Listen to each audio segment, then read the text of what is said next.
we get business travelers, and we get some meeting and convention travelers, and we get a collection of leisure travelers. Well, the common denominator for all those guests is they wake up in the morning and they scurry to get some kind of a breakfast, and then they get out, right? Because they got things to do. They're here for a reason.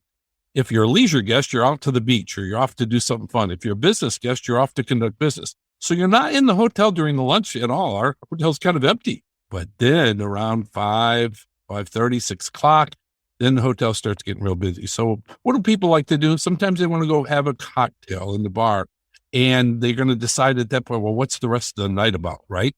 So we want to capitalize on that and have very interesting, engaging bartenders who are looking at them smiling. We have a concoction mixed up already that doesn't have a name. We ask them, hey, help us name this. What do you think about this drink? We hand it out in kind of a trial samples and kind of get some dialogue going. And then right when they think the evening's kind of fun, all of a sudden one of the guests turns around, has a guitar, and is a singer-songwriter. And all of a sudden we'll start to break out in song. And this was all planned, but the guests don't know that.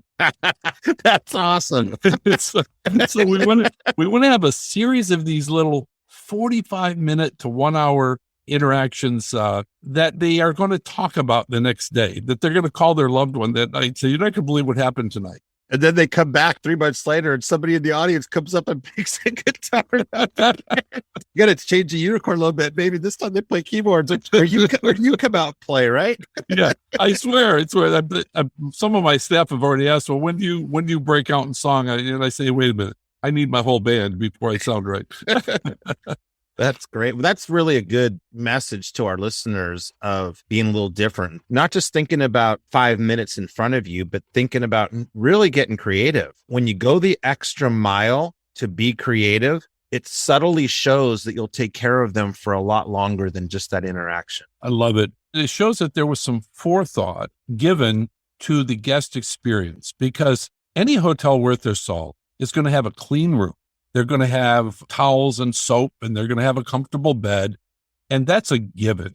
What we want to do is, from the moment the guest arrives, I always try to tell my staff, we try to create a bubble that when a person walks in our door, things exist that don't exist outside that bubble. And that's what our goal always is, to try to find and identify and then execute little subtleties that are going to make the difference.